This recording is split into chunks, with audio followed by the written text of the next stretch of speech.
안녕하세요, 수야입니다. 오늘은 여행 갈 때 있어서 도움이 될 만한 정보들 그리고 알고 가셔야 하는 부분들을 한 편으로 정리를 해서 전달을 해드리려고 하고요. 지역 상관없이 모두 통용되는 내용부터 해서 도쿄랑 오사카 이번에 갔다 온 곳들 중점으로 해서 더 디테일한 설명까지 같이 드려볼게요. 일본 입국에 대한 정보인데요. 비지트 재팬 웹으로 모든 게 다 통합이 돼서 비지트 재팬 앱이 없다면은 공항에서 그 절차를 다 해야만 통과가 돼서 입국 준비하실 때 꼭 완료를 하셔서 들어가야 하고요. 근데 오사카도 그렇고 도쿄에서도 마찬가지로 입국 심사대에서 시간이 너무 오래 걸려요. 그게 웹을 하든 말든 상관없이 오래 걸리기 때문에 거기서 거의 1시간 정도 잡아먹는다고 생각하시면 되고, 그리고 세관 신고 과정도 좀 까다롭게 돼가지고, 물론 비지트 재팬 앱에 등록을 하면 조금 빠르긴 하지만 그것조차도 시간이 꽤 걸린다고 보시면 될 것 같아요. 비지트 재팬 앱 등록할 때 저는 유튜버 하비루비님의 영상을 보고 따라했고요. 설명 너무너무 잘 되어 있어서 그걸로 그대로 따라 하시면 될 것 같아요. 1어를 할 수는 있는데 영상에서 보셨다시피 제대로 하지는 못해요. 듣기는 다 잘 알아듣는데 말이 안 되거든요. 그래서 그냥 일본 여행 가실 때 일본어 못해도 상관없으시고요. 번역기 너무 잘 되고 인터넷도 웬만한 데선 다 터져서 큰 문제 없이 여행 다니실 수 있고요. 그리고 대부분 관광지를 다니시잖아요. 거기에는 한국어나 영어 능력자분들이 숨어 계셔서 언어나 말하는 거는 큰 걱정 없이 가셔도 될 것 같아요. 근데 이제 주문할 때나 뭐 요청할 때 네, 아니요, 괜찮습니다, 감사합니다 이런 정도의 아주 기초 일본어 정도는 익히고 가시는 게 돌발 상황의 대처가 더 빠를 것 같고요. 저는 핸드폰에 스이카를 넣어놓은 상태여가지고 교통카드를 이제 구매는 하지 않고 어느 지역에 가든 이걸로 사용을 하고 있거든요. 그러니까 스이카라는 거 자체가 우리나라로 치면 티머니? 이런 느낌이에요. 근데 그 종류가 되게 많고 지역마다 메인으로 통용되는 브랜드가 조금 달라요. 근데 그냥 가는 지역에서 잘 사용되는 걸로 찾아서 구매해서 쓰시면 될 것 같고요. 길 찾는 방법이라면 요즘에 구글맵이 정말 잘 나와 있어요. 일본의 대중교통이 어려운 점이 같은 지역의 역이라고 해도 회사가 다르면 역사가 아예 분리가 되어 있어요. 우리나라 같은 경우는 지하철역 안으로 들어가면 5호선도 있고 9호선도 있고 3호선도 있고 이런데 여기서는 같은 라인 또 이 브랜드 있고 저 브랜드 있고 막 이런 상황이어서 그 로고까지 요즘 구글맵에 다 잘 나와 있어서 그거 따라가시면 되고요. 이게 보통 헷갈리는 게 일본이 들어오는 플랫폼이 굉장히 많아요. 그래서 그 플랫폼 찾는 게 어려운데 그 플랫폼 숫자까지도 구글맵에 나와 있어요. 그래서 그거 보시고 따라가시면 큰 어려움 없이 가실 수 있고요. 버스 같은 경우는 오히려 더 쉬워요, 한국보다. 한국은 환승이나 이런 거에 대한 걱정이 있는데 여기는 모든 게 다 정찰제고 한 정거장을 가든 10정거장을 가든 다 정찰제예요. 그래서 탑승해서 내리실 때 교통카드를 찍거나 그 정찰제에 표시되어 있는 요금을 넣으시면 돼요. 일본 공공장소에서는 절대 정수기예요. 물론 안 그런 일본인이나 외국인들도 있지만은 대부분 지하철에서 말을 하지 않고요. 그래서 통화하시거나 하면 그 칸에서 엄청난 집중을 받게 되기 때문에 그 부분 조심하시는 게 좋을 것 같고요. 일본도 한국하고 비슷하게 출퇴근 시간이 완전 헬게이트예요. 그래서 그 시간 피해서 다니시는 게 좋을 것 같고, 그 이외로 꼭 또 알아야 하는 문화적인 부분은 관광을 가실 때 온천 가시는 분들이 굉장히 많잖아요. 저도 온천을 다녀왔는데 일본은 타투가 있으면 대중창에 들어갈 수가 없어요. 우리나라에서는 전혀 문제가 되지 않는 부분인데 일본에서는 타투가 크던 작던 입장이 안 되는 경우가 굉장히 많고요. 저도 타투가 한 3개 정도 있거든요. 여기도 있고. 그래서 일본에서 온천을 거의 대중탕 꿈도 못 꾸고요. 일단 보통은 그냥 다 안 된다고 보시면 되고 어떤 일부의 경우에는 타투가 있어도 상관없다. 또 일부에서는 가려서 들어가면 또 괜찮다. 뭐 이렇게 얘기하는데 그걸 하나하나 다 확인하는 게 쉽지가 않고요. 그래서 저는 아예 그냥 가족탕, 그러니까 프라이빗 온천을 찾아서 다니는 편이에요. 이게 이런 이유가 일본이 아직 야쿠자가 있는 나라이기 때문에 그런 부분에 대한 민감성이 있기 때문에 조금 주의를 하는 것 같아요. 그리고 좀 조심해야 하는 점들도 몇 개 있는데요. 일본 마트에는 후쿠시마산 음식들이 있을 수 있어요. 한국처럼 원산지 표시가 필수가 아니에요, 일본은. 그래서 웬만하면 원산지가 적혀져 있지 않는 브랜드들 거는 먹지 않는 게 좋으시고요. 후쿠시마산이라고 적혀 있는지 아니면 다른 지역인지 잘 확인하셔서 먹는 게 좋을 것 같아요.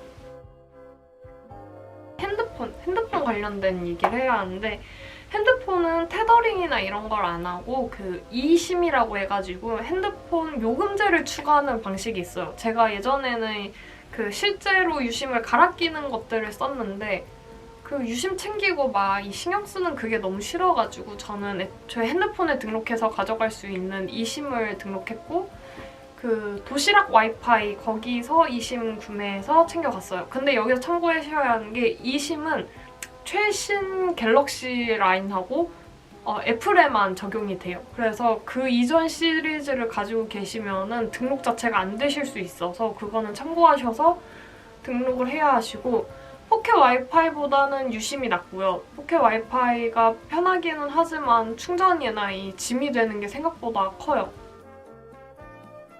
먼저 숙소. 숙소는 제가 한 20일 좀 안 되게 그 지역에 있으면서 느낀 게 3, 4박 이상 도쿄에 있으실 거다. 나는 좀 장기 여행을 계획 중이다. 이러면은 이케부쿠로 근방으로 알아보시는 게 너무너무 좋을 것 같아요, 숙소는. 이케부쿠로가 신주쿠, 시부야, 우에노 도쿄역 이 딱 중간 지점에 있어요. 삼각형으로 딱 얘들이 위치하고 있거든요. 그래서 지역 자체도 되게 번화하고 좋기도 하지만 이 다른 지역으로의 이동성이 너무 좋고 둘 다 한 30분 이내로 다 갈 수 있는 거리에 있어요. 나는 쇼핑 위주로 단기 여행이다 하면 시부야 쪽 제일 좋고요. 문화체험, 약간 박물관이나 공원이나 미술관 이런 것들을 보고 싶으시다 하시면은 우에노 도쿄역 쪽으로 숙소를 구하시는 게 좋을 것 같아요. 맛집은 제 영상에도 계속 나왔지만 아브라소바를 꼭 먹어야 해요. 진짜 맛있어요. 제가 한국에서 몇 번이나 찾았지만 이 맛이 없어요. 그래서 저는 아브라소바를 먹으러 도쿄를 꼭 갈 거예요. 그 정도로 맛있어요. 이게 한국에 없는 맛이어서 더 그런 것 같아요. 그리고 일본 여행 가셨을 때 이츠르 라멘도 참 많이 가시는데 솔직히 저는 특별한 돈코츠 라멘은 아니라고 생각을 해요. 그래서 정 먹을 거 없을 때, 시간이 없는데 뭔가 간단하게 뭘 먹어야겠다 할 때 이치란을 추천드리고 썩 추천은 안 드려요. 여행지 중에 제일 괜찮았던 곳들이 시부야 스카이. 제가 야경을 그렇게 좋아하는 건 아닌데 일본의 야경이 조금 느낌이 달라요, 한국하고는. 야경 보러 가실 때 시부야 스카이 너무너무 괜찮고요.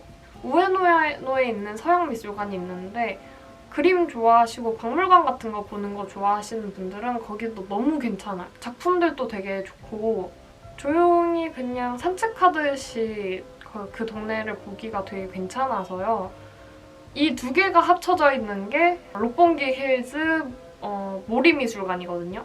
롯본기 모리미술관이 롯본기 타워 꼭대기로 연결되어 있어요. 야경 보기도 좋고 전시도 진행하고 있어서 전시도 보고 하는 재미가 있는 곳이라 그쪽으로도 많이 추천을 드릴 것 같아요. 다음에 제일 중요한 경비. 경비는 사실 진짜 다다익선이거든요. 저는 이 17박 16일 일정을 300만 원 정도 됐어요. 사실 300만 원보다 적거나 조금 많거나 이럴 것 같거든요. 근데 이 경비를 조금 정리해서 여기 띄워드릴게요. 이제 아무래도 제 거를 좀 보시면 여러분들이 이제 알고 보셔야 하는 게 숙박비가 거의 안 들었어요, 이 가격이면은. 왜냐면 저는 17일이라는 장기간 여행을 했는데 대부분의 시간을 친구네 집에서 보냈고 4일 정도만 호텔에서 지냈는데요. 아무래도 여기서 숙박비를 못해도 100만 원 정도는 잡아야 해서 아무리 싸게 해도 그래서 그 부분에 있어서는 좀 참고를 하셔서 이 경비를 보셔야 할 것 같고요. 물론 게스트하우스나 이런 데서 지내실 분들은 여기서도 더 세이브를 할 수도 있어요. 저는 호텔 자체들을 다 싸게 잡은 호텔들은 아니었거든요.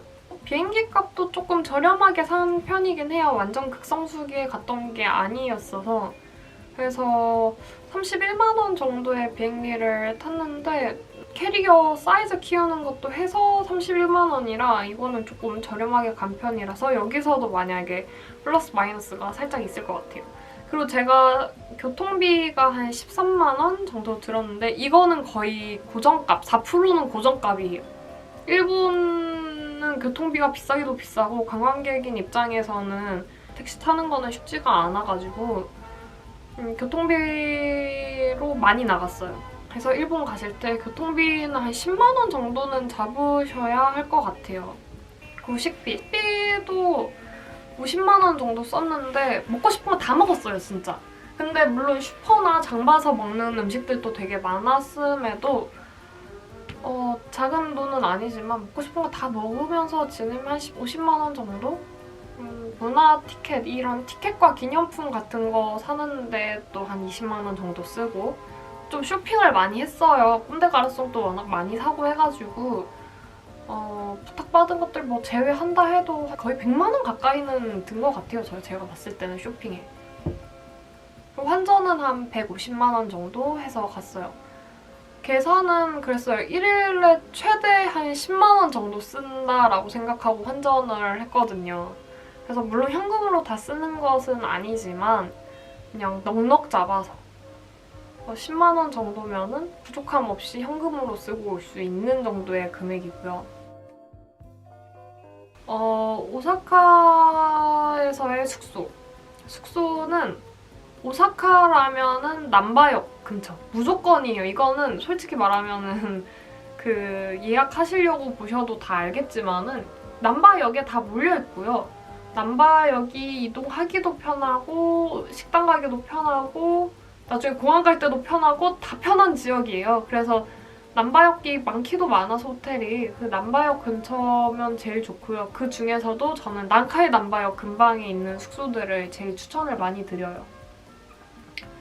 그리고 교토로 간다면 제가 교토에서 몇 군데에서 지내봤는데 제일 괜찮은 게 오미야역, 가라스마역, 교토 가와라마치역 요 세 군데 이 일직선 라인에 이렇게 있어요. 오미야, 가라스마, 교토 가와치야 이렇게 한 줄로 또 되어 있는데 요 근방에서 숙소를 찾으시는 게 제일 좋을 것 같아요. 교토역 메인역으로 넘어가기도 편하고요. 다른 여행지로 가기도 편하고 관광지로 가기도 버스로도 잘 되어 있어서 그쪽이 제일 좋아요. 그리고 거기가 제일 번화가예요. 꼭 가야 할 맛집. 아라시야마에 있는 하나나라는 가게에 있는 오차즈케를 꼭 드시고 오셔야 돼요. 제가 원래 그 숭늉이나 막 이렇게 밥 물 말아 먹고 막 이런 걸 아예 안 해요. 누룽지도 안 먹어요, 저는. 근데 유일하게 밥에 물 들어간 게 괜찮았던 게 이 오차즈케였어요. 너무너무 맛있어요. 약간 정갈한 일식에 신선하고 깊은 맛을 느낄 수 있는 그런 식당이었거든요. 그리고 이제 제 취향은 아니지만 교토가 또 운하기동. 장어덮밥이 워낙 유명해서 장어 좋아하시면은 장어덮밥 먹고 오시면 좋을 것 같고요. 오사카에서는 좀 뻔하지만 타코야끼랑 이런 거 좀 빼면은 쿠시카츠나 규카츠 같은 거 드시고 오시는 게 좋고 또 소고기 꼭 드시고 오세요. 간사이 지방이 소가 워낙 유명해요. 우리나라 횡성같이 고베규라는 것도 다 간사이 지방이 있다 보니까 소고기 너무너무 괜찮고요. 그 중에서도 소 혓바닥, 규탕 너무너무 맛있어요. 그것도 꼭 드시고 오셔야 돼요. 오사카에 가시면, 그러니까 간사이 지방에 가시면 꼭 갔으면 하는데 처음 가시는 거면 그 해파이브였나? 관람차, 오사카 가시면 관람차 한번 타고 오시면 괜찮고요. 글리코상이랑 사진 찍으시면 좋고요. 그거 이외에는 뭔가 특출나게 대단한 건 없다고 저는 사실 생각을 하는데, 그거 아니면 이제 패션 좋아하시면 오렌지 스트릿, 빈티지 마켓 뭐 이런 데 가가지고 구경하시는 거 괜찮고요. 교토 가시면은 후시미 이나리 가보시면 좋을 것 같고, 그 이외에는 아무래도 아까도 말씀드렸지만은 아라시야마에 꼭 가시면 좋을 것 같아요. 대나무 숲도 너무너무 깨끗하게 잘 되어 있고 지역 자체가 좀 평화롭고 한적한 느낌이나 고즈넉한 느낌이 굉장히 가능해서 너무너무 좋고요. 일단 제일 중요한 거는 하나나라는 그 가게가 거기 있다는 것도 가장 중요한 지점이에요. 저희 마님이랑 갔던 여행 경비에 대해서 얘기를 조금 드릴 건데요. 그 경비도 같이 내역을 띄워드릴게요. 지금 여행 경비가 2인 해서 315만 원이 들었거든요. 315만 원이면 솔직히 비행기 값에서 좀 더 세이브를 했다 치면은 한 300만 원에는 2명에서 여행을 다 다닐 수 있을 것 같아요. 여기에서 참고할 거는 비행기 비용이 조금 많이 들었어요. 거의 90만 원 가까이 비행기 값으로 나갔어요. 저희가 워낙 급박하게 비행기를 예매하면서 저렴한 티켓들이 없어서 거의 다 제 돈 주고 산 거여서 40만 원 가까이 다 표를 줬고요. 숙박비는 그래도 좀 잘 잡아서 저렴하게 다 지냈고요. 보통 오사카에서 숙박비 생각하실 때 한 12만 원 선에서 위아래로 보시면 될 것 같고, 싸면 쌀수록 좋긴 한데 12만 원 이상 되면은 4성급은 넘어가야 한다라고 생각해야지 손해 안 보는 것 같아요. 오사카 호텔에서 많이 지내봤는데 12만 원 넘어가는데 3성급, 2성급이다. 그럼 조금 아깝고, 저는 뭐 마지막 숙소는 6만 원대 잡았고, 그 중간에 어머니랑 같이 썼던 남바역 근처의 숙소가 1박에 한 16만 원 정도 줬던 거라 그건 4성급이었거든요. 그래서 그 정도는 괜찮은데 만약에 그게 아니라면은 조금 숙소 시기가 지금 너무 성수기이지 않나 고민해보시는 게 좋을 것 같아요. 그리고 또 저희가 이번에도 쇼핑을 굉장히 많이 했어요. 그거 말고는 또 식대도 비슷하고 교통비도 비슷하게 썼고, 그래서 그냥 부족함 없이 여행했을 때 비용으로 참고해주시면 될 것 같고요. 그리고 저희는 워낙 그래서 뭐 제 여행 정보가 이 정도로 될 것 같은데, 아마 제가 이것 말고도 더 숨은 정보들이 많을 것 같아요. 다 담을 수는 없어서 궁금하신 거나 필요한 정보 있으시면 댓글 남겨주시면 제가 늦지 않게 답변 달아드릴게요. 저는 이제 한국에서의 일상 내용과 이전처럼 요리 영상이라던가 이런 걸로 또 찾아뵙겠습니다.